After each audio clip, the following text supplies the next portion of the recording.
अस्सलाम वालेकुम नाजरीन, वेलकम टू द शो बात कारोबार की। मैं हूं आपकी मेज़बान Natasha Haseeb.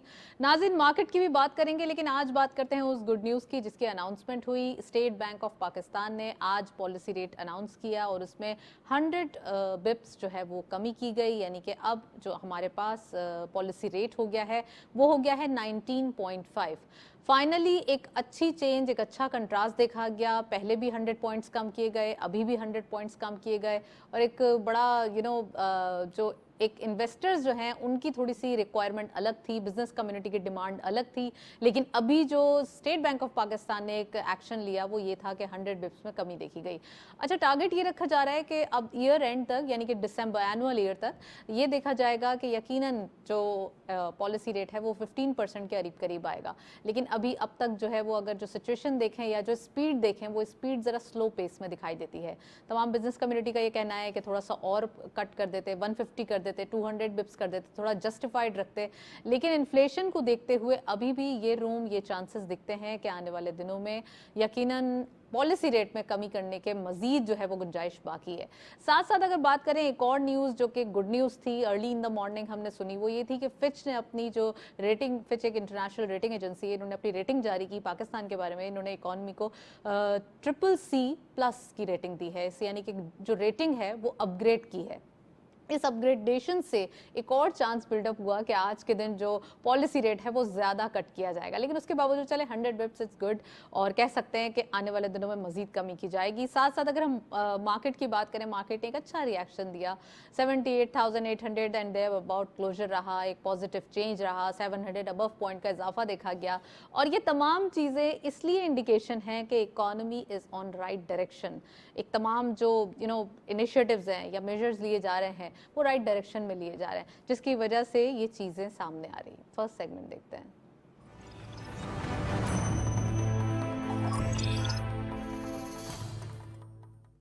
Topic of the day में आज हम बात करेंगे इम्पैक्ट्स क्या होंगे जो कि पॉलिसी रेट कम किया गया है, ईज ऑफ किया गया है, तो उसमें क्या आज आने वाले दिनों में इम्पैक्ट आएंगे और उसको मार्केट और उसको तमाम जो सेक्टर्स हैं इकोनॉमिक वाइज वो कैसे इसको इंडिकेट करते हैं। एम्प्लॉयमेंट जनरेशन के हवाले से बात करेंगे।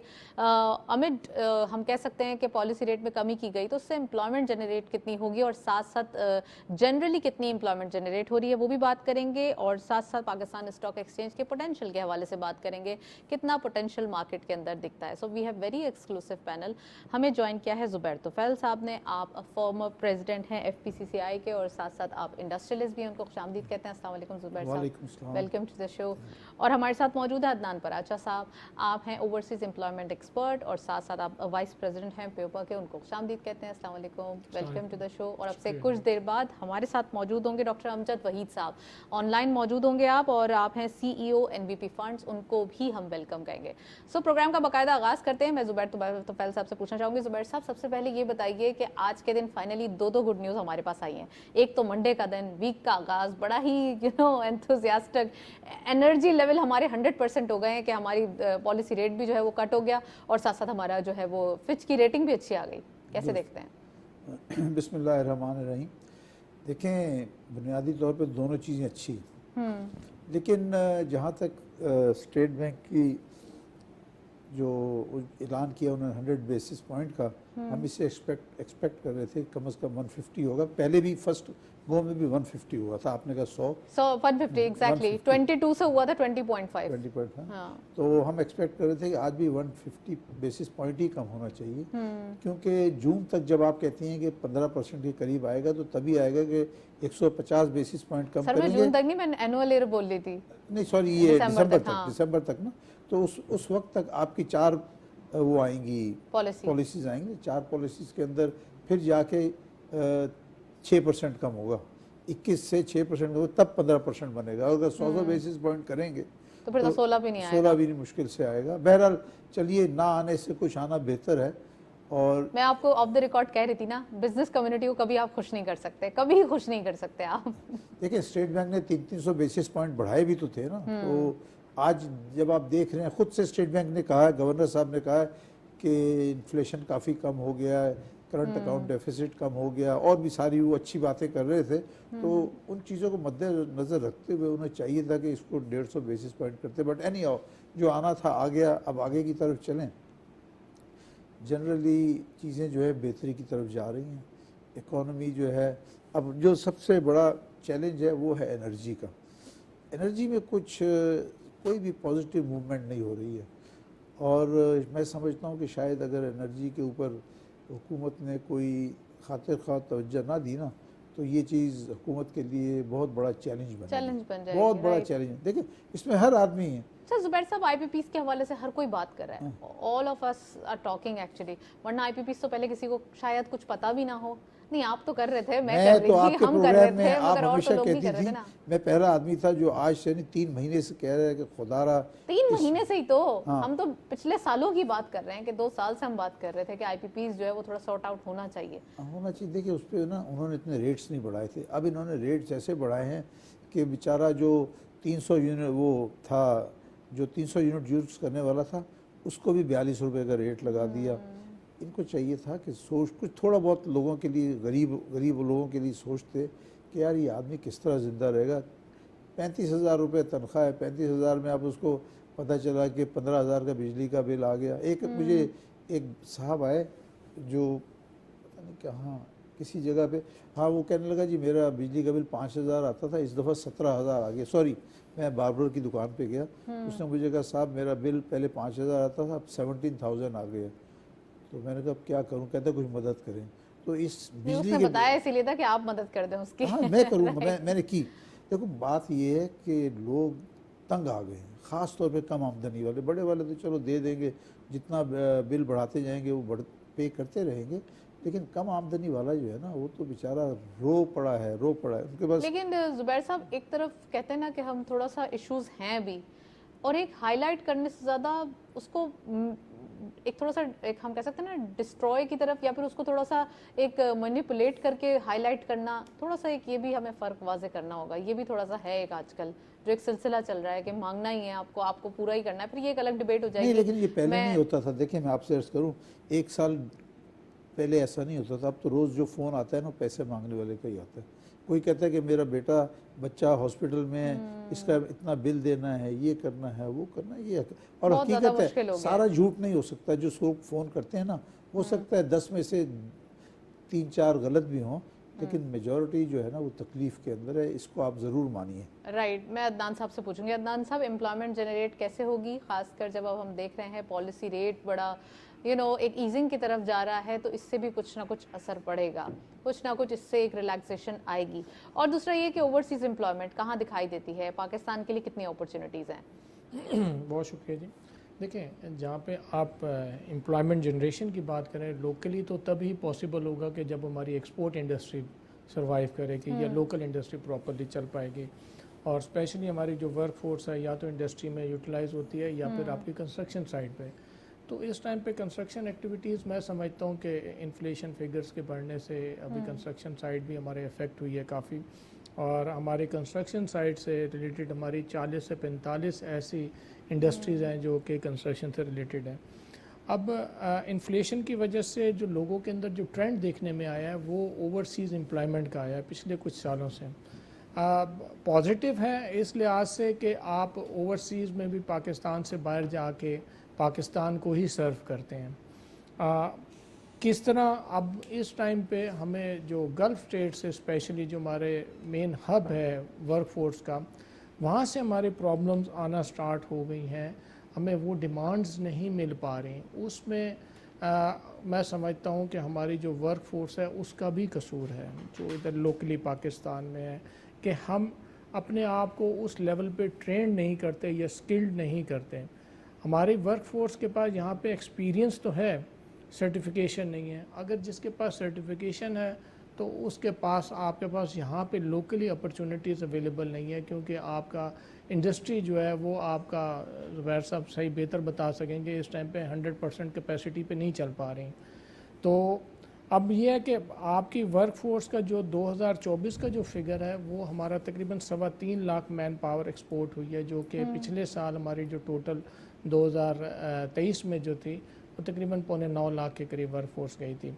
हमें इस फिगर को बढ़ाना है शॉर्ट टर्म गोल्स अचीव करने के लिए।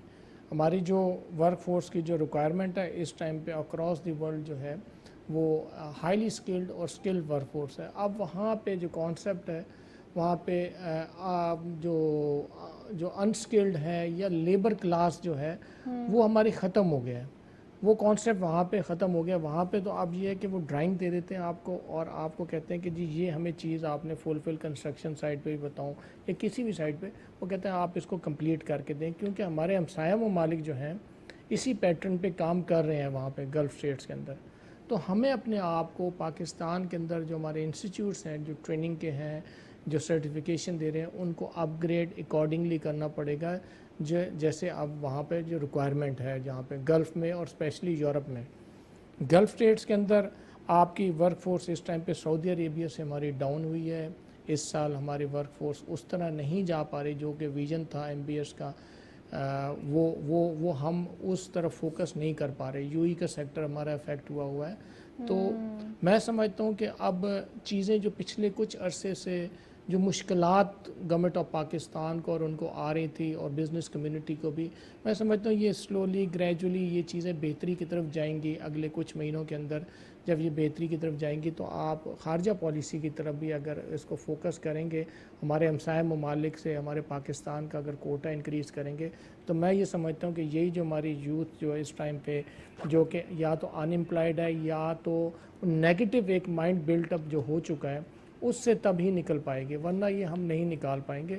हमें इस प्रॉपरली यूथ को हमने यूटिलाइज़ करना है कि ताकि हम वर्क फोर्स को प्रॉपरली एक्सपोर्ट कर सकें और जो ब्रेन ड्रेन वाला कॉन्सेप्ट है उसको ख़त्म करें, ब्रेन बिल्ड करें। हमने बिल्ड करना है ब्रेन को, ब्रेन बिल्ड करें। अभी हमें ज्वाइन किया है डॉक्टर अमजद वहीद साहब ने। आप CEO हैं NBP फंड्स के, उनको खुशामदीद कहते हैं। अस्सलाम वालेकुम डॉक्टर साहब, वेलकम टू द शो। वालेकुम अस्सलाम, thank you for inviting.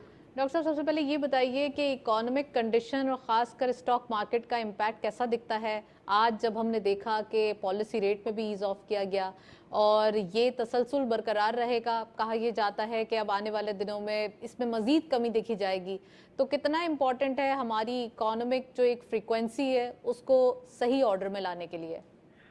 Ji, I think एक अच्छी पॉजिटिव डेवलपमेंट है कि इन्फ्लेशन जो है वो अब ग्रेजुअली कम होनी शुरू हो गई है और एक टाइम था कि इन्फ्लेशन तकरीबन 38% तक चली गई थी, अब कम हो गई तकरीबन 13-14% पे आ गई। तो उसके साथ ही स्टेट बैंक अपना रेट भी, डिस्काउंट रेट भी कम कर रहा है और हमें उम्मीद है कि आगे जाते हुए और डिस्काउंट रेट कम होगा। अब डिस्काउंट रेट जो कम होता है उसका फायदा गवर्नमेंट को भी होता है क्योंकि गवर्नमेंट ने भी कर्जे लिए होते हैं और उनको भी उस पर पेमेंट करनी होती है, और प्राइवेट सेक्टर को भी होता है बिकॉज प्राइवेट सेक्टर ने भी बोरो किया होता है। और दूसरा, जब लोगों को बैंक में रिटर्न कम मिलता है तो फिर वो स्टॉक मार्केट की तरफ जाते हैं। तो हमें इंशाल्लाह उम्मीद है कि यहाँ से आगे भी और रूम है कि स्टेट बैंक अगले 6 महीने में फर्दर तकरीबन 2% से डिस्काउंट रेट कम करेगा। डिस्काउंट रेट आप समझते हैं कि ये कमी हुई है, इससे मजीद जो है वो एक बेहतरी आएगी। साथ साथ स्टॉक मार्केट पे क्या दिखाई देता है, फंड्स कैसे दिखाई दे रहे हैं, जो खासकर फॉरेनर पार्टिसिपेशन है और अब म्यूचुअल फंड्स हैं, तो अभी सिनारियो क्या चल रहा है? देखिए 2017 के बाद फॉरेन इन्वेस्टर्स काफी पाकिस्तानी स्टॉक मार्केट से निकले थे 4-5 साल और उसका एक नेगेटिव इम्पैक्ट आया, स्टॉक मार्केट गिरी। अभी पिछले 1-8 साल से फॉरेन इन्वेस्टर्स बायर है, नेट बायर्स हैं स्टॉक मार्केट में, तो उसकी वजह से भी थोड़ा मार्केट में पॉजिटिविटी है और यहाँ पे डोमेस्टिक इंस्टीट्यूशंस भी बायर हैं। तो इसलिए उम्मीद है कि इंशाल्लाह एक IMF का प्रोग्राम हमारा फाइनल हो जाए तो वो एक पॉजिटिव इंडिकेशन होगी। हमने हिस्टोरिकली भी देखा है कि जब IMF के साथ एग्रीमेंट होता है तो उसके बाद स्टॉक मार्केट में जनरली तो क्या एक्सपेक्टेशन है IMF का? जैसे ही प्रोग्राम, अब तो स्टाफ लेवल एग्रीमेंट तो साइन हो गया, अगर ये प्रोग्राम बिल्कुल ट्रांच आने पे हो जाता है तो कितना एक मार्केट इसको बूस्ट करेगा, कैसे इम्पैक्ट लेगा? जी देखिए सर, मैंने कहा कि हिस्टोरिकली हमने ये देखा है कि IMF के एग्रीमेंट के बाद जनरली स्टॉक मार्केट में 15-20% की तेजी आती है। अब एक दो दफा नहीं भी आई, बट ज्यादा दफा जब एग्रीमेंट हुआ तो उसके बाद तेजी आई है। तो हमें उम्मीद है इंशाल्लाह कि मार्केट में अपसाइड आएगी IMF के साथ एग्रीमेंट होने के बाद। तो कौन से सेक्टर्स आप देखते हैं जो डोमिनेंट रहेंगे? IMF भी हो जाता है, 7 बिलियन की ट्रांच नहीं, ऑफ कोर्स प्रोग्राम अप्रूव हो जाता है और फिर उसके बाद मार्केट में भी एक अच्छा इम्पैक्ट आएगा ऑफ कोर्स जब यहाँ पर पॉलिसी रेट भी कम होता चला जा रहा है। क्या ट्रेंड देखते हैं और खासकर कौन से सेक्टर हैं जो आप डोमिनेंसी की तरफ देखते हैं जो हाईलाइटेड हो जाएंगे? देखिए वैसे तो ओवरऑल स्टॉक मार्केट सस्ती है। हिस्टोरिकली हमारा स्टॉक मार्केट का प्राइस टू अर्निंग रेशियो 8 रहा है, अभी सर तकरीबन 5 80,000 का के है। लेवल पर आप मार्केट सस्ती बोल रहे हैं, कुछ लोग कहते हैं कि मार्केट जो है वो थोड़ी सी हाई चली गई है। देखिए मार्केट को देखा जाता है इन रिलेशन टू अर्निंग्स। एक कंपनी है, अगर उसकी अर्निंग डबल हो जाती है और स्टॉक मार्केट भी डबल हो जाती है तो वो शेयर फिर भी महंगा नहीं होता, क्योंकि उसकी अर्निंग्स भी डबल हो गई है। एक दूसरी कंपनी है, उसकी अर्निंग्स नहीं बढ़ रही और उसकी सिर्फ शेयर प्राइस बढ़ी है तो वो शेयर महंगा हो जाता है। तो अगर आप देखिए ओवरऑल स्टॉक मार्केट, तो पाकिस्तान में कॉर्पोरेट अर्निंग भी पिछले 4-5 साल में बहुत अच्छी बढ़ी है। तो प्राइस अर्निंग के कॉन्टेक्स्ट में एक्चुअली प्राइस अर्निंग रेशो तकरीबन 2017 में 11 की थी, जो गिर के तकरीबन 5 की हो गई है। राइट। तो इसलिए इस एंगल से स्टॉक मार्केट सस्ती है, मगर इसमें हमें लग रहा है कि ऑयल एंड गैस का सेक्टर अच्छा परफॉर्म करेगा। इसमें सर्कुलर डेट का कुछ इशू है, वो भी थोड़ा इंशाल्लाह रिजॉल्व होने लग गया, तो इसमें अच्छी तेजी आ सकती है। और फर्टिलाइजर हो गया, तो आई थिंक एक अच्छी और ओवरऑल भी फील के मार्केट अच्छा इंप्रूव करेगा। सर सेक्टर्स तो बता देना ऑयल एंड गैस के अलावा, क्योंकि इन्वेस्टर्स भी आपको सुन रहे हैं, वो भी चाहते हैं कि कोई उनके लिए भी सजेशन हो। तो ऑयल एंड गैस भी है, फर्टिलाइजर का सेक्टर मतलब भी अच्छा है। सीमेंट, स्टील के शेयर्स भी काफी अंडर वैल्यूड हैं, तो इसलिए ओवरऑल हमें काफी सेक्टर्स अच्छे लग रहे हैं। इसमें एक आम आदमी के लिए तो बेहतर ये है कि वो जो स्टॉक म्यूचुअल फंड्स हैं उनके थ्रू जाए, जिस तरह हमारा एनवीपी स्टॉक फंड है, ये दूसरी म्यूचुअल फंड कंपनीज हैं, क्योंकि उसमें फिर जो एक्सपर्ट्स हैं वो मैनेज करते हैं उनका पैसा, कौन सा शेयर खरीदना है, कौन से सेक्टर में जाना है, तो वो बेहतर हो जाता है जनरली। तो इसलिए आम इन्वेस्टर्स को तो ये एडवाइस होता है कि स्टॉक मार्केट में जाने का बेस्ट तरीका है through stock mutual funds. Right. चलें, well thank you so much. Doctor Amjad Waheed sahab हमारे साथ मौजूद थे, काफ़ी डिटेल एनालिसिस। मैं ज़ुबैर तुफैल साहब से पूछना चाहूँगी सर, एक तरफ स्टॉक्स भी बेहतर हैं, एक तरफ इकोनॉमी भी अच्छी हो रही है, दूसरी तरफ ये आईपीपीस का मसला या सिर्फ एनर्जी का मसला आप समझते हैं अगर ये सॉर्ट आउट हो जाए तो हमारी जो डायरेक्शन, जो हमारी स्पीड है वो सही है तमाम जो मसाइल को हल करने के लिए, ख़ासकर अगर हम प्राइवेटाइजेशन के इश्यूज देखते हैं या और कोई डेट कंट्रोल करने के लिए, रीपेमेंट्स के इशू? देखिए अगर आईपीपी का मसला किसी तरीके से हल हो जाए, मैं नहीं कहता हूँ पूरी तरह हल हो, लेकिन उसमें से कोई आपकी इकोनॉमी का एक ऐसा सेगमेंट, दो बातें, मैन्युफैक्चरिंग जो है इस वक्त बहुत अफेक्ट हुई हुई है, आपकी एक्सपोर्ट इंडस्ट्रीज जो है आहिस्ता आहिस्ता बंद हो रही हैं, वो इस रेट के ऊपर जो है बिल्कुल एक्सपोर्ट नहीं कर पा रही। वो मैन्युफैक्चरिंग नहीं कर रही, वो ट्रेडिंग कर रही हैं। नहीं, वो कह रहे हैं हो ही नहीं सकता, इस बिजली के रेट से जब वो मैन्युफैक्चरिंग करते हैं ना तो बना के एक्सपोर्ट नहीं कर सकते, तो इस वजह से इंडस्ट्रीज बंद हो रही हैं। So you are the industrialist, आप क्या समझते हैं, आपको लग रहा है कि अभी बिजनेस जो है वो फ़ायदे में चल रहा है? बिल्कुल फ़ायदे में नहीं चल रहा है। मैं आपसे कहूँगा कि मेजॉरिटी ऑफ द बिजनेसेस जो है नुकसान में है। बाज़ लोग ऐसे होते हैं कि वो अपने आप को फैक्ट्री चलाते रहते हैं कि भाई कोई उनकी अपनी रेपुटेशन और कंपनी में मार्केट में क्या होगा, कहेंगे फैक्ट्री बंद हो गई, बदनाम हो गई, तो उस चीज़ से बचने के लिए नुकसान भी कर रहा होता है ना, अगर 2-3% नुकसान कर रहा होता है तो नुकसान करेगा, वो कहेगा चलो चलने दो यार, 5% तक भी नुकसान करेगा, 2-3-4 महीने चलाएगा। और ओवरऑल दूसरा बात है कि जो कम आमदनी वाला उसका तो बेड़ा गर्क हो गया। उसको मैं हुकूमत से कहता हूँ पहले कम से कम एक काम करें ना, जिन लोगों की आमदनी 1 लाख रुपए से कम है उनको तो बिजली का कोई रेट कम किया जाए।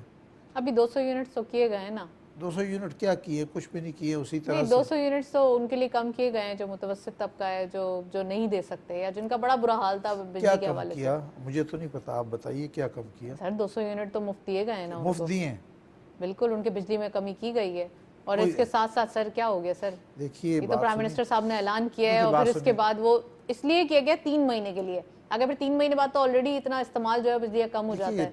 बात ये है कि जब इलेक्शन हो रहे थे फरवरी में, दोनों बड़ी सियासी जमातों ने ये कहा था कि हम 300 यूनिट बिजली मुफ्त देंगे या 2 मुफ्त, अब कह रहे थे। एक पार्टी ने कहा था कि हम सोलर पैनल लगा देंगे 300, तो कुछ तो कर दें यार। सोलर के वैसे भी रेट्स कम हुए हैं, सोलर के बहुत रेट कम हुए। सोलर के रेट जो हैं if I am not wrong 30-35% कम हो गए। तो इसलिए इसका कोई असर आना चाहिए, कहीं ना कहीं किसी को उसकी आसानी मिलनी पंजाब चाहिए। वगैरह में ऐसे लोन्स भी ऑफर किए गए हैं कि हाँ, आप पंजाब गवर्नमेंट ने कहा है कि बहुत ज्यादा उसमें वो बहुत ही है। लोन्स ऑफर कर रहे हैं कि किसी ने सोलर पैनल लेना है तो वो बैंक से लोन ले, लेकिन किस बैंक से लेगा? ये 21-22% पे लेगा? 21% पे तो कोई नहीं, तो उसमें तो ये बोला है कि 10% आप दें, 90% जो है वो गवर्नमेंट देगी।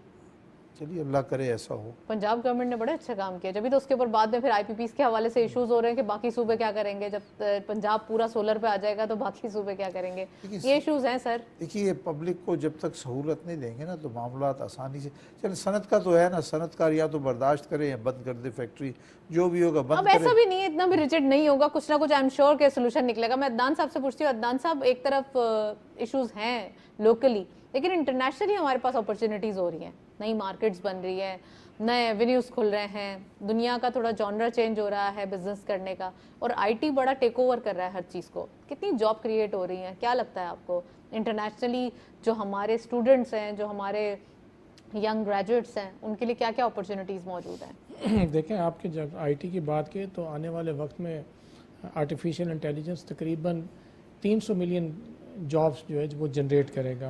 आपके सिनेरियोज चेंज हो रहे हैं, स्पेशली आपकी यूरोपियन कंट्रीज़ में। हमारे जो जहाँ से वर्क फोर्स है उसका भी ट्रेंड जो देखने में है, अब गल्फ़ स्टेट्स के बजाय वो यूरोपियन साइड पे जाना पसंद कर रहे हैं, और यूरोपियन साइड पे सैलरीज भी अच्छी हैं, आपका स्टैंडर्ड ऑफ लिविंग भी अच्छा है, हेल्थ केयर में भी वो बहुत अच्छे हैं। तो अब ये देखें कि आपका आईटी के अंदर फोकस किया है गवर्नमेंट ऑफ पाकिस्तान ने, SAFC ने फोकस किया है, उससे चीज़ें कुछ बेहतर होना शुरू हुई है। इधर कराची में भी आप देखें कि गवर्नर सिंध साहब ने भी आईटी से रिलेटेड कोर्सेज स्टार्ट किए हैं, पंजाब में भी स्टार्ट हो रहे हैं। तो ये एक इसका इम्पैक्ट जो है आज से 1 साल 2 साल के बाद आने वाली गवर्नमेंट या इस गवर्नमेंट के अंदर वो पड़ेगा ज़रूर, क्योंकि बच्चों लेकिन को इसमें बड़ा आपने क्विक चेंज होता है जो क्विकली अडॉप्ट करना पड़ता है।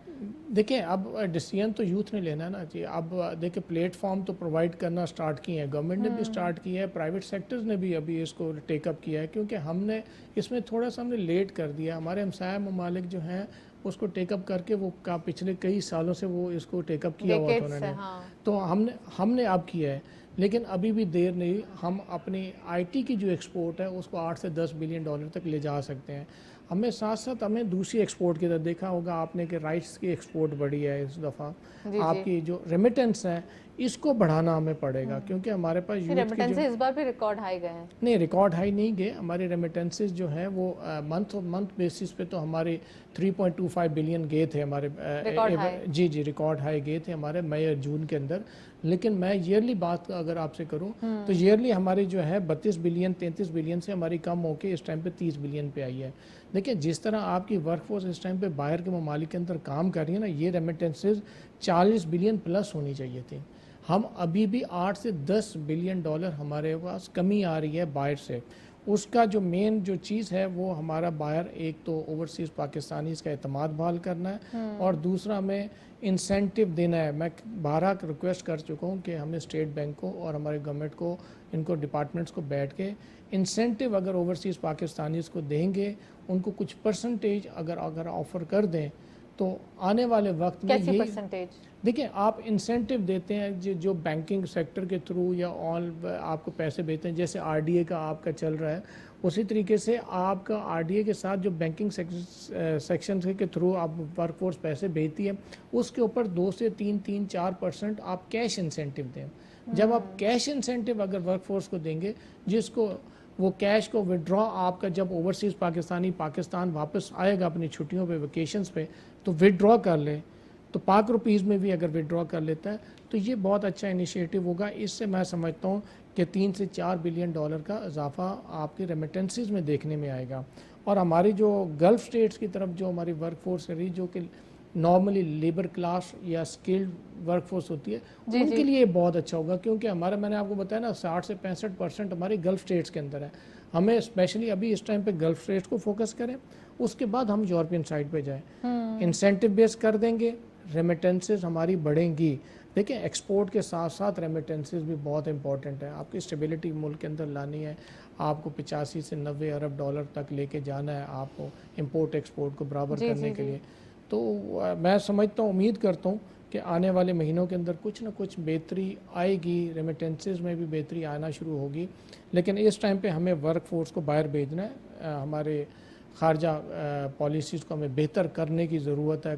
पिछले काफ़ी अरसे अब तो से काफ़ी फ्लेक्सिबिलिटी आई है, अगर हम देखें थोड़ा सा मिनिस्ट्रीज़ के हवाले से या फिर अगर डिप्लोमेसीज़ के हवाले से, जो बड़ा एक आइसोलेटेड व्यू था वो अब बहुत ज़्यादा हम कह सकते हैं मिंगल व्यू बन गया है। तो क्या आपको नहीं लगता कि अभी भी इसमें बेहतरी की ज़रूरत है, अभी भी इसमें गुंजाइश है, या क्या ऐसा आप चाहते हैं या आप लोगों की डिमांड है, खासकर ओवरसीज़ एम्प्लॉयमेंट एक्सपर्ट्स हैं उनकी डिमांड है कि ये चीज़ जो है फिल फॉर बेहतर कर लें, ताकि इस चीज़ में बेहतरी आएगी तो ऑटोमेटिकली हमारे नंबर्स अप स्केल में आ जाएंगे? जी देखें, बिल्कुल इसमें एक चीज़ सिर्फ करने की ज़रूरत है हमारी गवर्नमेंट को, कोटा इंक्रीज़ कराना है वर्क फोर्स का। देखें बाहर के ममालिक के अंदर कंट्री, हाँ। जी बाहर के ममालिक के अंदर स्पेशली गल्फ स्टेट्स के अंदर जब आप वर्क फोर्स वो इंपोर्ट करते हैं और हम इधर से एक्सपोर्ट करते हैं तो हर मुल्क का एक कोटा होता है। हमारा पाकिस्तान का कोटा वर्क फोर्स का कम हो रहा है, उस वजह से हम किस कंट्री से कम हो रहा है? जी देखें, हमारा अभी इस टाइम पे यूई का सेक्टर हमारा 9 महीनों से इफेक्टेड है। हमारा तो वर्क फोर्स देख लेना हमारी नहीं जा पा रही। सिर्फ हमारा इफेक्टेड है या फिर जी और हमारा भी कंट्रीज हैं जिनका हमारा affect ये अफेक्टेड है, हुआ है? हमारा अफेक्टेड है। हमारे 40,000 वर्क फोर्स गई है, जो कि मैंने आपको बताया पिछले साल 2,29,000 गई थी। इन 6 महीनों के अंदर 40,000 गई है। हमारा वीज़ा ही बैन है हमारे पाकिस्तान के। वो हमारी अपने यूथ की भी गलतियाँ हैं उसके अंदर, क्योंकि कोई भी गवर्नमेंट अपने मुल्क के अंदर आपकी इस तरह की एक्टिविटीज़ को बर्दाश्त नहीं करती जो कि वो उसको जिन्होंने इलीगल करार दिया गया। तो इस सिलसिले में हमारी खारजा पॉलिसी, हमारे वजारत खारजा और HR मिनिस्ट्री अगर उनसे दरख्वास्त करके एक सिस्टम और पैटर्न बना दिया जाए जिसके तहत हमारी वर्क फोर्स जो है और ज़्यादा मॉडिफाई और अच्छी होके जाए, तो मैं समझता हूँ कि ये हमारे तकरीबन हमारा यूई का सेक्टर जो है 1.5 से 2 लाख वर्क फोर्स इस टाइम पे शॉर्ट आ रही है हमारी इस साल के लिए। अगर ये सेक्टर नहीं खुलता 1.5 लाख आपकी वर्क फोर्स जहाँ से आपकी शॉर्ट जाएगी, अगर वो और उसके साथ साथ आपका सऊदीया के सेक्टर के अंदर हमें बढ़ाने की ज़रूरत थी। 2022 के अंदर हमारी वर्क फोर्स 5,30,000 गई, फिर आपने 2023 में उसको 4,30,000 कर दिया और इस दफ़ा 4 लाख से भी नीचे जाएगी वर्क फोर्स। नहीं तो जाएगी कम, या फिर हमारे पास ऑप्शंस नहीं है? हमारे पास कोटा इंक्रीज कराना पड़ेगा ना, हमें गवर्नमेंट से बात तो करनी पड़ेगी। आपने पिछले तो प्रीवियसली मुझे याद है कि ये बात हो रही थी कि सऊदी अरब ने हमारा कोटा इंक्रीज किया है। नहीं, सऊदी ने इंक्रीज नहीं किया। उनका जो हमारे सऊदी गवर्नमेंट का जो विजन है 2030, उसके लिए सऊदी गवर्नमेंट ने हमें एक उन्होंने कहा था कि हम 1 million work force per annum हम पाकिस्तान से लेंगे। लेकिन उसके अंदर वो अब ये चीज़ें ना यहाँ पे भी हमें थोड़ी सी प्रॉब्लम्स आ रही हैं। लेकिन मैं इसके अंदर किसी भी को भी कसूरवार नहीं कहूँगा, एक सिस्टम बनाने की ज़रूरत है। जब आप सिस्टम बना देंगे तो अल्टीमेटली हमारे वहाँ से भी हमारी वर्क फोर्स का बिज़नेस भी बढ़ेगा। यहाँ से जो यूथ है हमारे, देखें यूथ, हम अपने यूथ को सबको नेगेटिव नहीं कह सकते। हमारी ऐसी भी यूथ अवेलेबल है इस टाइम पे मार्केट के अंदर जिसके पास अपॉर्चुनिटी नहीं है, लेकिन उसको रास्ता भी नहीं मिल रहा, क्योंकि हमारे पास अवेलेबिलिटी, हमारे पास डिमांड्स नहीं आ रही उस तरह के उस यूथ के लिए। पढ़ी लिखी यूथ को हमने कैसे यूटिलाइज़ करना है, हमें उसके लिए वेन्यूज़ को तलाश करना है। जापान का सेक्टर बहुत अच्छा सेक्टर है, स्टार्ट हुआ है। जी हाँ, जापान का सेक्टर अच्छा सेक्टर है, स्टार्ट हुआ है। उसके अंदर हमें बच्चों को ट्रेन करने की ज़रूरत है, उनको एक डायरेक्शन देने की ज़रूरत है कि आपने लैंग्वेज करनी है।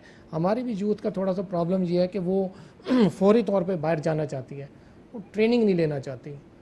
जब बाहर की जैसे जो रिक्वायरमेंट्स है उसको फुलफिल करके जाया जाए, उसके अंदर उस रिक्वायरमेंट उनको है, यूरोप को है, सबको है। तो इंशाल्लाह ताला 2-3 सेक्टर ऐसे हैं जिसके अंदर वर्कफोर्स की अच्छी रिक्वायरमेंट है। एक तो आपकी IT है, एक आपका हॉस्पिटैलिटी है, तीसरा जो है मेडिकल है, पैरामेडिकल स्टाफ के अंदर इस टाइम पे बहुत अशद ज़रूरत है कि हम पाकिस्तान में पैरामेडिकल स्टाफ की तरफ भी फोकस करें, क्योंकि आने वाले वक्त में आपकी जैसे जैसे आपकी यूथ बढ़ रही है यहाँ पे, वहाँ पे ओल्ड एज बढ़ रही है। यूरोपियन सेक्टर्स के अंदर, जापान के अंदर, जापान ने क्यों, और हमारे पास इतनी पॉपुलेशन है, उसको हमें यूटिलाइज करना है। तो हमारे लिए पैरामेडिकल के ऊपर भी हमें काम करने की ज़रूरत होगी, नर्सिंग के ऊपर और दूसरा होम केयर के ऊपर, इसके ऊपर वो अगर हम फोकस करें तो आने वाले टाइम में एक तो हम अच्छा बच्चा भी और या मेल फीमेल उनको भी ट्रेन कर सकेंगे, उनको प्रॉपरली यूटिलाइज भी करेंगे। वही हमारी जो वर्कफोर्स है वहाँ की सोसाइटी में अच्छा जो है इम्प्रेशन देंगी। जब आप पढ़ी लिखी वर्कफोर्स की तरफ आप जाएं। चलें, मैं ज़ुबैर साहब से पूछती हूँ। ज़ुबैर साहब, एम्प्लॉयमेंट जनरेट करना तो हमारे लिए पाकिस्तान में जो है वो कितना ज़्यादा आप समझते हैं कि अभी मुश्किल होता जा रहा है, लेकिन एक तरफ हमारे पास रास्ते भी दिखाई दे रहे हैं। दूसरा ये कि हमें सेक्टर्स भी थोड़ा सा एक एक्सप्लोर करने होंगे। वही जो एक हम रिवायती चीज़ों के अंदर बात करते रहेंगे या रिवायती चीज़ों को वही जो है वो एक्सप्लोर करते रहेंगे। ख़ासकर चलें हम कह सकते हैं कि एग्रीकल्चर सेक्टर के अंदर बहुत डिमांड है, एग्रीकल्चर सेक्टर के अंदर एम्प्लॉयमेंट भी बहुत ज़्यादा जो हम कह सकते हैं कि वो होती है हमेशा से, और इसकी जो प्रोडक्शन है या हम कहें जो इसकी क्रॉप्स है वो भी बड़ी जल्दी आ जाती है, मतलब रिजल्ट्स, पैसे, हर चीज़ पूरी जल्दी आ जाती है। तो इसके अलावा और कौन से सेक्टर्स हैं और कहाँ कहाँ काम हो सकता है? मैन पावर का जैसे इन्होंने फरमाया भाई साहब ने कि मैन पावर में यूएई में जो है कि 2 लाख से कम हो के 40,000 हो गई, ये बड़ी तशवीश की बात है जी। और प्लस यूएई ने हमारे नॉर्मल विजिटर वीज़ा भी जो हैं वो भी डिस्करेज कर रहे हैं कि जो 45 साल से कम उम्र के लोग हैं उनको वीज़ा नहीं दे रहे, विजिट वीज़ा भी नहीं दे रहे कि 15 दिन सैर करने के लिए जा रहे हैं। तो ये सारी चीज़ें जो हुकूमत को टेकअप करनी चाहिए कि इस पे क्यों इस तरह की पाबंदी लगाई जा रही है। दूसरा, जैसे आपने बताया कि और बहुत सारे जॉब्स हैं जहाँ पे बहुत अपॉर्चुनिटी है और उसके लिए आपको, जैसे जापान है ना, जापान में एवरेज सैलरी है, कोई जाएगा अनस्किल्ड भी होगा ना 5-6 लाख रुपए महीना कमा सकता है। उसको एक काम करना चाहिए कि उसको जैपनीज़ लैंग्वेज आनी चाहिए। मेरी जैपनीज़ जो कराची में कौंसल जनरल है उनसे बात हुई, वो कह रहे कि एक आदमी को जैपनीज़ थोड़ी लैंग्वेज पूरी तरह ना सही थोड़ी आ जाए, दूसरा वो कंप्यूटर लिटरेट हो तो उसको फ़ौरन वहाँ पे जगह में जॉब मिल जाता है जापान के अंदर। इसी तरह यूरोप में भी है। यूके का आपको बात बताऊँ, यूके में ऐसा है कि वहाँ पे मेडिकल जो क्या कहना चाहिए नर्सेज हैं, मेल नर्सेज, फीमेल नर्सेज की इतनी बड़ी डिमांड है। वो वहाँ पे मैं कुछ अर्सा पहले गया तो मुझे किसी ने बताया कि यहाँ पे जो बूढ़े लोग हैं जो भी ओवर 65 है ना और वो खुद उनकी सेहत अच्छी नहीं है, काम नहीं कर सकते, तो गवर्नमेंट ने उनको एक मेडिकल हेल्प दी है। और वो जो है, अच्छा वो जो है कौन आ रहे हैं, इंडिया से आ रहे हैं ज़्यादातर, इंडिया, श्रीलंका, क्योंकि लैंग्वेज का भी कोई इशू नहीं है, उनका कुछ काम नहीं है, खाली उनको हेल्प करना, बूढ़े हैं इस तरह से। तो वो लोग और वो जो इस जॉब पे भी जाते हैं ना उनको भी बहुत पैसे मिलते हैं, कोई एक्सपर्टी नहीं है, कुछ नहीं है, सिर्फ उनको जनरल लाइफ गुजारने में वो थोड़ा सा हेल्प करते हैं, कपड़े पहनना, ये करना, जो भी उनकी रिक्वायरमेंट है, खाना देना, उनकी टेबल पे ला के रखना, ये करना वो करना। उसके अंदर बहुत सारे श्रीलंकन, इंडियन और फिलिपिनो, तो यहाँ पे पाकिस्तानी भी जा सकते हैं, हम भी अपनी। अच्छा, थोड़ा सा ये जो कॉन्सेप्ट शुरू किया गया था ब्रेन ड्रेन, तो वो इसी का एक विजन कह लें या क्या था कि किसी तरीके से पाकिस्तान की जो यूथ है उसको रोका जाए, कहीं वो ना सोच ले बाहर जाने की, कहीं वो के जगह ना ले। मैं आपको बताऊं, मेडिकल जो आपको मैं कह रहा हूँ नर्सिस का ना, इसकी सैलरी है अराउंड 2000 पाउंड्स। 2000 पाउंड जो है ना 7 लाख रुपए बनते हैं। अच्छा। पाकिस्तानी 7 लाख रुपए। आप उसमें से इनकम टैक्स भी काट दें, 20% इनकम टैक्स है, तो 7 लाख में से 140 वो काट दीजिए, तो फिर भी एक अच्छी हेल्दी अमाउंट बन जाती है, अमाउंट मिलती है। और इसमें कोई आपने बड़ा सिखाना भी नहीं है कि वो मेडिकल